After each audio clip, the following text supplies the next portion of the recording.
حديث النور والصدق هو الداعي إلى الحق يجمعه البخاري ويهديه. بسم الله الرحمن الرحيم. الحمد لله رب العالمين والعاقبة للمتقين والصلاة والسلام على سيد الأنبياء والمرسلين سيدنا وحبيبنا وحبيب رب العالمين محمد وعلى آله وأصحابه ومن هدى بهديه إلى يوم الدين.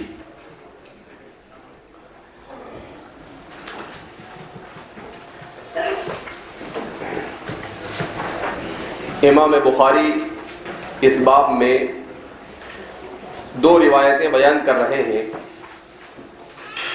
باب علامت المنافق میں، جس میں آپ نے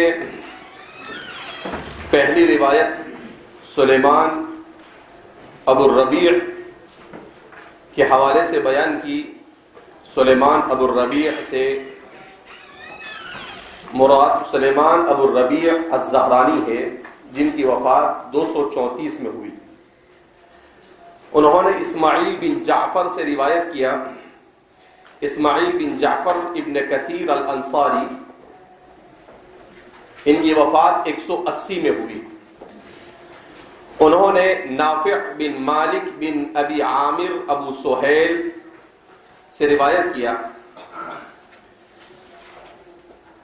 یہ نافع بن مالک بن ابی عامر یہ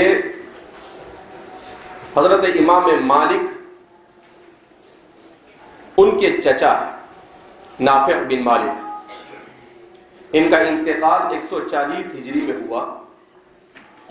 وہ روایت کرتے ہیں عن ابیہ، اپنے والد سے.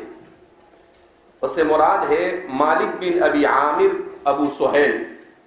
یہ امام مالک کے دادا، جد الامام مالک. ان کی وفات بیان کی جاتی ہے سن ہجری 74 میں ہوئی. عن ابی ہریرہ، یہ حضرت ابو ہریرہ سے روایت کرتے ہیں عن النبی صلی اللہ علیہ وسلم قال آیت المنافق ثلاث اذا حدث كذب واذا وعد اخلف واذا اؤتمن خان. تو 3 علامتیں بیان کی گئی. امام بدر الدین العینی نے بڑی قیمتی بات یہاں پر بیان کی ہے. وہ کہتے ہیں کہ اللہ کے رسول صلی اللہ علیہ وسلم نے برائی اور ایمان کے منافی جو چیزیں ہیں ان میں سے 3 اصول کو بیان کیا، جس کا صدور انسان کے بدن میں 3 جگہوں سے ہوتا ہے. ایک تو ہے قول، دوسرا ہے عمل، اور تیسرا ہے ارادہ. وَإِذَا حَدَّثَ كَذَبَ، اس سے اشارہ ہے اس بات کی طرف کہ منافق جو ہوتا ہے یہ قول کا پکا نہیں ہوتا ہے، جھوٹ بولتا ہے تو اس کے قول کا کوئی اعتبار نہیں ہوتا ہے. وَإِذَا وَعَدَ أَخْلَفَ، اور جب وعدہ کرتا ہے تو وعدہ خلافی کرتا ہے. تو فرماتے ہیں اس سے اشارہ کیا جا رہا ہے اس کی نیت میں فطور کی طرف، اس کی نیت میں فطور کی طرف. اسی لیے امام غزالی رحمۃ اللہ علیہ نے لکھا ہے کہ آدمی وعدہ کرے اور جس وقت وعدہ کرے اسی وقت اس کی نیت اس وعدے کو پورا کرنے کی نہ ہو تو یہ علامت نفاق ہے. اسی لیے کہتے ہیں کہ وہ گویا وعدہ نہیں کر رہا ہے بلکہ دھوکہ دے رہا ہے. من غشنا فلیس منا. تو اس لیے فرماتے ہیں کہ اس کا تعلق نیت سے. وَإِذَا اؤْتُمِنَ خَانَ، اور جب اس کے پاس کوئی امانت رکھی جائے تو امانت میں کیا کرے؟ خیانت کرے. اس کا تعلق عمل سے، اس کا تعلق کس سے ہے؟ عمل سے. تو معلوم ہوا کہ منافق نہ قول میں سچا ہوتا ہے اور راست بات کرتا ہے، نہ عمل میں سچا ہوتا ہے اور راست عمل کرتا ہے، اور نہ ارادہ اور نیت میں وہ سچا ہوتا ہے، نہ راست نیت کرتا ہے، بلکہ تینوں جگہ پر سوائے دھوکہ دہی کے اور کوئی کام وہ کرتا نہیں ہے. تو اس سے گویا کہ 3 اصول کی طرف اشارہ کر دیا. یا تو آدمی بولے گا، یا آدمی عمل کرے گا، یا آدمی ارادہ کرے گا.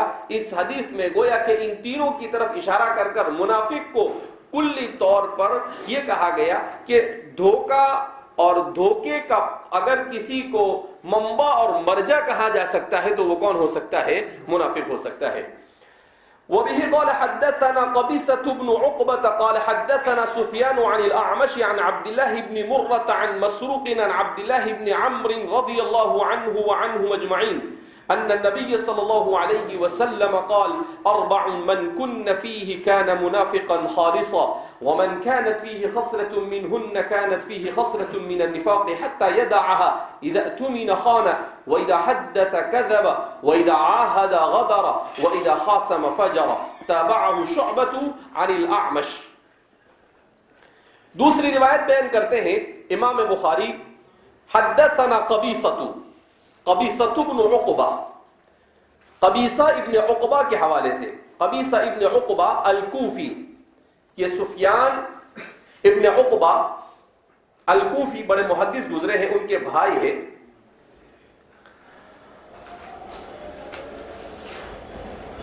قال حدثنا سفیان، وہ بیان کرتے ہیں مجھے بیان کیا سفیان نے. لیکن یہاں پر سفیان سے ان کے بھائی مراد نہیں، بلکہ سفیان سے مراد سعید ابن منصور سفیان الثوری، امام سفیان الثوری مراد ہے. قبیصہ کے بارے میں بیان کیا جاتا ہے کہ قبیصہ ابن عقبہ ان کا انتقال سن ہجری 213 میں ہوا اور یہ اپنے زمانے کے بہت بڑے محدث گزرے ہیں. سفیان الثوری سے انہوں نے استفادہ کیا کم سینی میں، اسی لیے بعض حضرات نے امام بخاری کی اس روایت پر کلام کرنے کی کوشش کی ہے اور اس روایت کو ضعیف قرار دیا ہے. البتہ ان لوگوں کا کلام صحیح نہیں ہے، اس لیے کہ یہ ضروری نہیں ہے کہ کم سینی میں سنی ہوئی سب باتیں غیر معتبر ہوتی ہیں، کیونکہ حضرات صحابہ میں سے بہت سارے صحابہ ایسے ہیں جنہوں نے 5 سال کی عمر میں نبی کریم صلی اللہ علیہ وسلم سے احادیث مبارکہ کو کیا کیا ہے؟ نقل کیا ہے. لہذا ہمارے محدثین کے یہاں پر اگرچہ سن تمیز کے سلسلے میں محدثین اور فقہا کے درمیان اختلاف پایا جاتا ہے، کسی نے 5، کسی نے 7، کسی نے 10، کسی نے 8 اسے بیان کیا ہے. البتہ یہ کہا ہے کہ اگر سوجھ بوجھ آنے لگ جاوے، بات کو سمجھنے لگ جاوے، ایسا بچہ اگر کسی روایت کو بیان کرے اور وہ تو اس کی روایت کا کیا کیا جاتا ہے؟ اعتبار کیا جاتا ہے. تو صرف یہ اس بنیاد پر کہ قبیصہ نے سفیان سے کم سینی میں اور بچپن میں حدیث سنی ہے اسے رد کر دینا یہ صحیح نہیں. اسی وجہ سے امام بخاری کو بھی معلوم تھا کہ کچھ شانے لوگ کیا ہوں گے؟ کھڑے ہوں گے اور اس طرح کی باتیں کریں گے، اسی لیے انہوں نے کہا تابعہ شعبۃ عن الاعمش، کہ بھئی قبیصہ کی اس روایت کو اگر قبیصہ نے اکیلے نے بیان کیا ہوتا تو آپ، لیکن انہی الفاظ کے ساتھ امام اعمش بھی بیان کرتے ہیں اور امام صاحب فتح باری حافظ ابن حجر اسقلانی بیان کرتے ہیں، اور بھی دوسرے بہت سارے طرق سے یہ روایت انہی الفاظ کے ساتھ ثابت ہے. لہذا اس روایت کے اوپر کسی قسم کا کوئی ضعف ہے نہیں. اصل میں بخاری اور مسلم یہ دونوں کتابیں ایسی ہیں جس کی صحت پر امت کا اجماع ہے، اور جب اس کی صحت پر امت کا اجماع ہے تو اس کی روایتوں کی تضعیف کرنا اس کو علماء نے امت کے اجماع کے خلاف قرار دیا ہے. جن لوگوں نے بھی قرن رابع سے لے کر آج تک احادیث بخاری پر کلام کیا، ہمارے علماء نے ان کے کلام کا اعتبار نہیں کیا. اس لیے نہیں کہ یہ معصوم ہے، اس لیے کہ ان دونوں حضرات کے روایت کرنے کا جو اسلوب اور منہج ہے وہ انتہائی درجہ اتقان کا حامل ہے. بہت مضبوط انداز میں انہوں نے روایتوں کو اپنی کتاب میں جمع کیا ہے. لہذا اس بنا پر بخاری اور مسلم کی کسی روایت کو امام عبد الرحمن الجوزی نے بخاری کی 3 روایتوں کو موضوع قرار دیا، لیکن عبد الرحمن الجوزی کی بات کو نہیں مانا گیا، باوجود ہے کہ وہ بہت بڑے کیا ہے؟ محقق ہے، لیکن ان کی بات کو نہیں مانا جاتا ہے.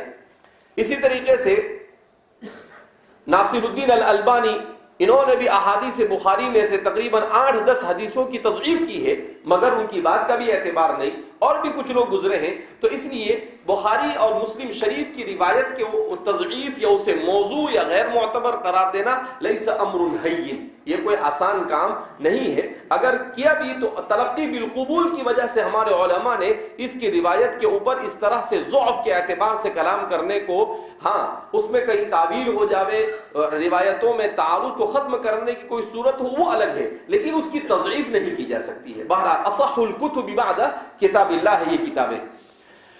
تو حدثنا قبیصہ بن عقبہ، مجھے بیان کیا امام بخاری فرماتے ہیں ہمیں بیان کیا قبیصہ ابن عقبہ نے، اور حدثنا سفیان، ہمیں بیان کیا سفیان. میں نے کہا کہ سفیان سے مراد کون ہے؟ سفیان ابن سعید بن منصور ابو عبداللہ الثوری. ان کے بارے میں کہا جاتا ہے کہ احد ائمۃ الستۃ، اپنے زمانے کے مشہور 6 فقہا میں سے. دوسری اور تیسری صدی کے اختتام تک عالم اسلام میں اہل سنت والجماعت کے یہاں پر صرف 4 فقہ نہیں تھی. ان 4 فقہوں کے ساتھ فقہ سفیان ثوری یہ بھی ایک زمانے تک چلی. اسی طریقے سے فقہ الامام الاوزاعی، امام اوزاعی کی فقہ بھی ملک شام کے اندر ایک زمانے تک کیا ہوئی؟ رائج رہی. تو ان 6 فقہوں کو ملا کر فقہ ستہ کہا جاتا ہے، اور فقہاء ستہ انہیں کہا جاتا ہے. تو یہ صاحب فقہ اور صاحب مذہب تھے. البتہ بعد میں چل کر اللہ رب العزت نے چونکہ القلوب بین اصبع الرحمن، کسی کو قبولیت عطا فرمانا یہ اللہ رب العزت کے ہاتھ میں ہے، تو اللہ نے 4 کو قبولیت عطا فرمائی. اس کے علاوہ دیگر جتنے بھی، چاہے امام اوزاعی کا مسلک تھا، چاہے سفیان ثوری کا مسلک تھا، اس کا یہ مطلب نہیں کہ ان کے مسلک صحیح نہیں تھے، بلکہ اللہ رب العزت کے حکمت کے مطابق اتنے سارے مذاہب کا رائج ہونا امت میں مزید اختلاف کو ہوا دے سکتا تھا. لہذا اللہ رب العزت نے جن مذاہب کو اقرب الی الکتاب والسنہ یا امت کے لیے مناسب سمجھا، ایسے مذاہب کو تلقی بالقبول عطا فرمائی، اور جو مذاہب یہ امت کے لیے مناسب نہیں تھے یا شدید اختلاف کا مزید باعث بن سکتے تھے، ایسے مذاہب کو اللہ رب العزت نے تلقی بالقبول عطا نہیں فرمائی. البتہ ان کو ان کے اجتہاد کی وجہ سے مأجورون، اجر بہرحال کیا ملے گا؟ ضرور ملے گا، کیونکہ المجتہد یخطئ ویصب فإن أصاب فله أجران وإن أخطأ فله أجر.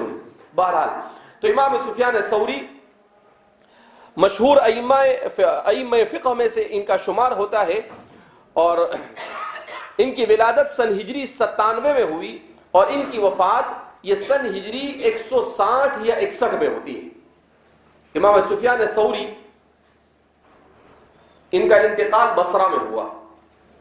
سفیان ثوری جو ہے یہ جتنے مشہور اللہ رب العزت نے علم حدیث کے باب میں، یہ اگرچہ فقہ میں مشہور نہیں ہو سکے مگر علم حدیث کے باب میں بہت مشہور ہوئے، اور ان پر حدیث کا رنگ غالب تھا.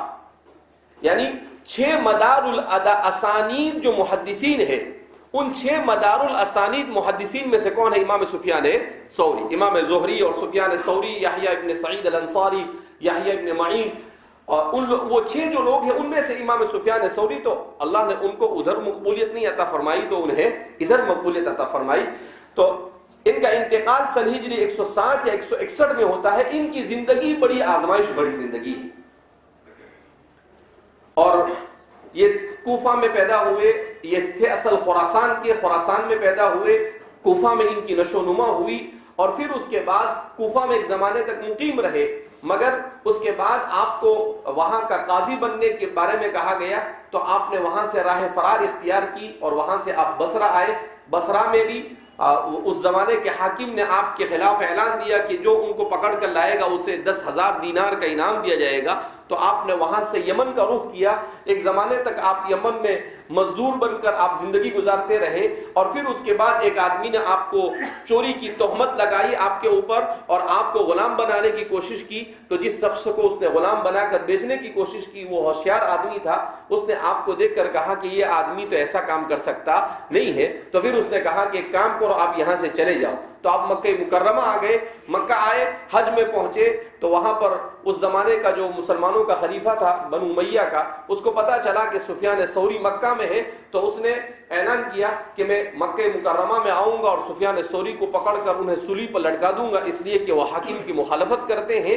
تو فرماتے ہیں یہ سفیان ابن عیینہ یہ ان کے تلامذہ میں سے تھے، اور اسی طریقے سے فضیل ابن عیاض یہ دونوں بیٹھے ہوئے تھے۔ کسی نے آ کر خبر دی کہ آپ کے بارے میں سولی کا پھندا تیار کیا جا رہا ہے اور آپ کو سولی پر لٹکایا جائے گا، تو فرماتے ہیں کہ آپ اٹھے اور کعبۃ اللہ کے غلاف کعبہ سے جا کر چمٹ گئے اور اللہ رب العزت سے کہا اے اللہ اس شخص کو مکہ میں داخل ہونے سے پہلے موت سے دوچار کر دے۔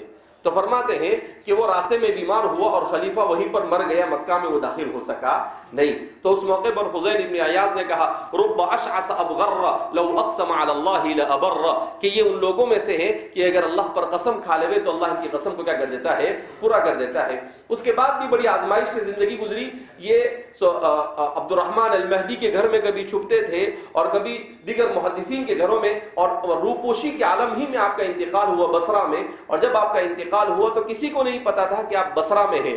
آپ کا انتقال ہوا، جب آپ کا جنازہ اٹھا تب پتا چلا کہ آپ بصرہ میں ہیں، تو جب میں غفیر میں آپ جنازے میں شرکت کی۔ بہرحال امام سفیان ثوری عن الاعمش، وہ بیان کرتے ہیں اعمش سے، اعمش کا ذکر اس سے قبل ہو چکا ہے اور بارہا ہوتا رہتا ہے اور ہوتا رہے گا۔ عن عبداللہ ابن مرہ، وہ بیان کرتے ہیں عبداللہ ابن مرہ سے، عبداللہ ابن مرہ الحمدانی الکوفی،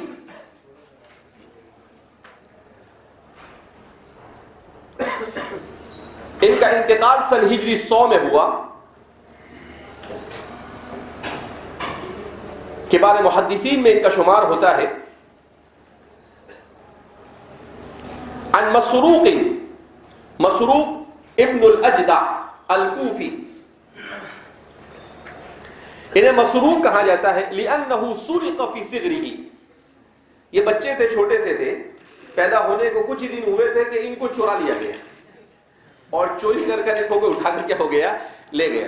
پھر اس کے بعد جب تھوڑا سن تمیز کو پہنچے تو دوبارہ ان کے والدین کی طرف واپس لوٹے، تو لوگوں نے کہا مسروق مسروق فاشتہر بہ، تو ان کا نام بھی مسروقی رکھ دیا گیا اور مشروقی سے کیا ہو گئے، وہ مشہور ہو گئے۔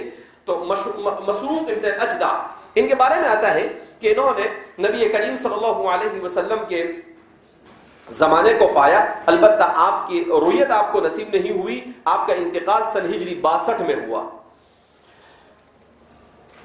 عن عبداللہ ابن عمرو، وہ بیان کرتے ہیں عبداللہ ابن عمرو بن عاص رضی اللہ تعالیٰ عنہ سے، جن کا ذکر ہو چکا تفصیل کے ساتھ، ان النبی صلی اللہ علیہ وسلم قال، کہ نبی کریم صلی اللہ علیہ وسلم نے ارشاد فرمایا اربع من کن فیہ کان منافقا خالصا، کہ جس میں 4 خصلتیں پائی جائے وہ خالص منافق ہے۔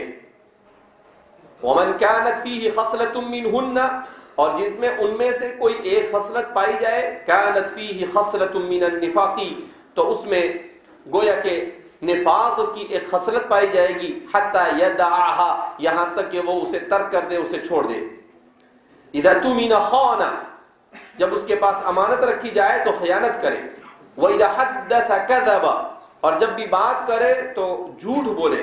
وَإِذَا عَاهَدَ غَدَرَ، اور جب وعدہ کرے تو وعدہ خلافی کرے۔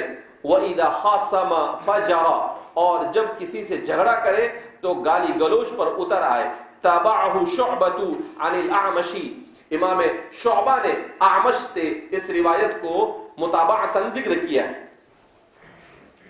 اب یہاں پر ہمارے محدثین 2 باتیں کرتے ہیں۔ ایک بات تو یہ کہ اس سے قبل والی روایت میں آیت المنافق ثلاث کہا گیا اور یہاں پر اربع من کن فیہ، تو اس کا کیا مطلب؟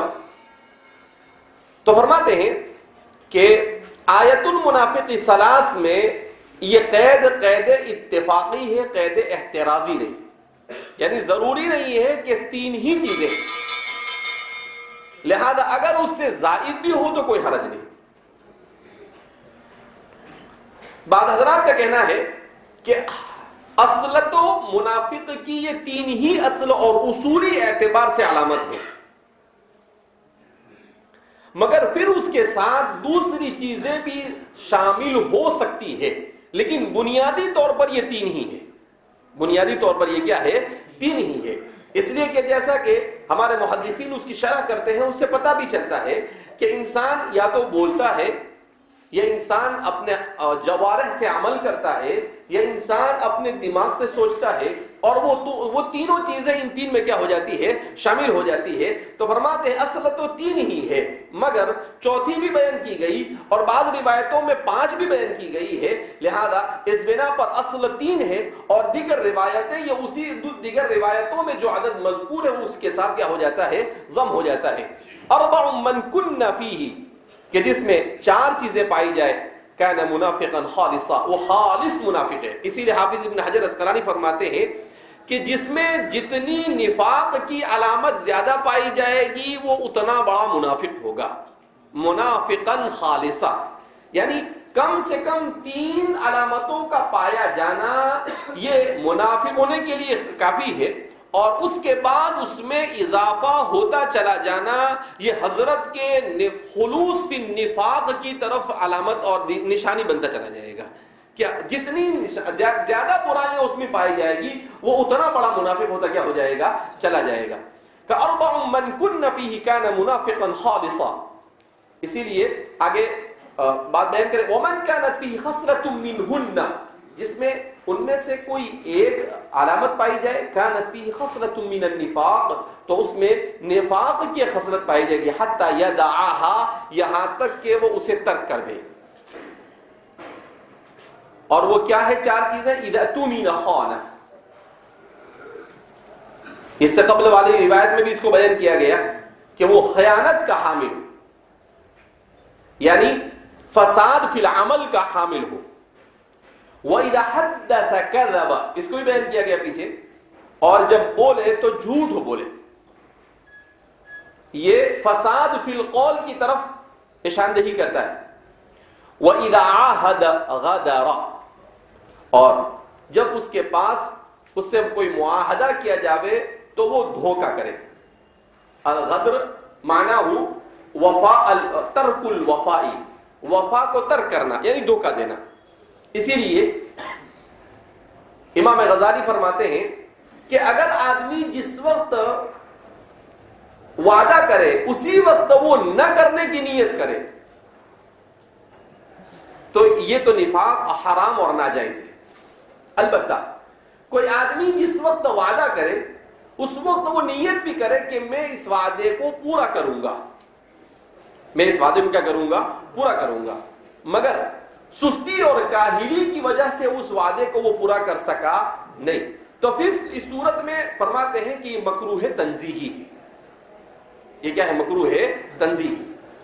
اور امام غزالی فرماتے ہیں کہ اور اگر اس نے وعدہ کیا اور وعدہ پورا کرنے کی پوری کوشش بھی کی مگر کوئی ایسا مانع آ گیا جس سے وہ اس وعدے کو پورا کر سکا نہیں، تو اس صورت میں وہ مکروہ تنزیہی بھی نہیں ہے بلکہ وہ معذور ہے.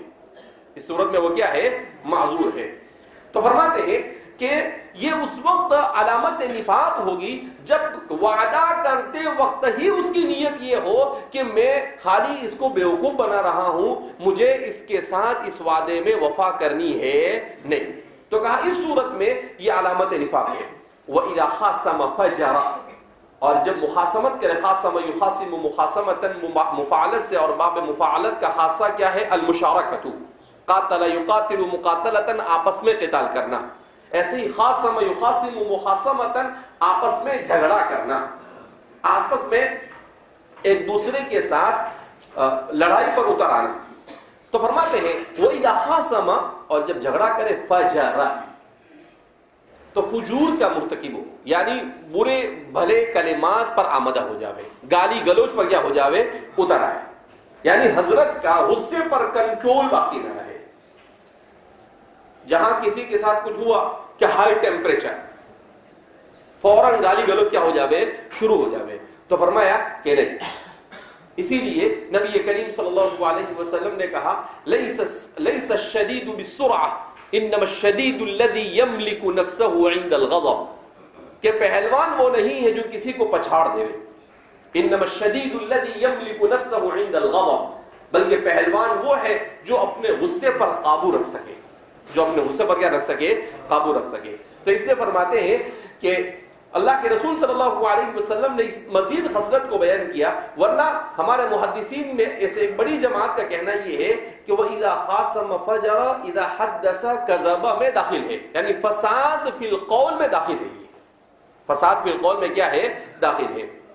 البتہ شیخ الاسلام علامہ شبیر احمد عثمانی فرماتے ہیں کہ جب نبی کریم صلی اللہ علیہ وسلم نے اسے مستقلاً بیان کیا ہے تو اسے ایک دوسرے میں تداخل کرنے کی ضرورت نہیں، اس لیے کہ ہمارے شارحین میں سے کوئی کہتا ہے اس میں سے 2 اسلحے، کوئی کہتا ہے اس میں سے 3 اسلحے.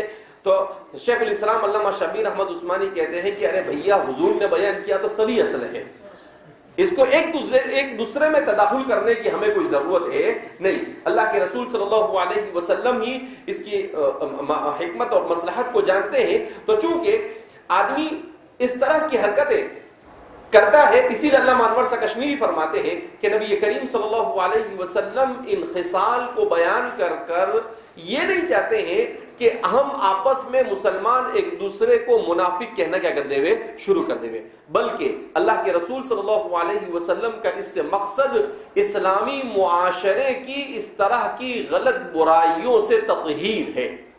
اسلامی معاشرے کی اس طرح کی غلط یعنی مسلمان جھوٹ سے پرہیز کرے، مسلمان وعدہ خلافی سے پرہیز کرے، مسلمان گالی گلوچ سے پرہیز کرے، اور اسی طریقے سے مسلمان خیانت سے پرہیز کرے. تو مسلمان ہر طرح کے فساد سے اپنے آپ کو، اپنے معاشرے کو محفوظ رکھے. اس بنیاد پر نبی کریم صلی اللہ علیہ وسلم نے ان چیزوں کو بیان کیا ہے. تو جہاں پر جیسے جیسے بیان کریں گے بہرحال ویسے ویسے.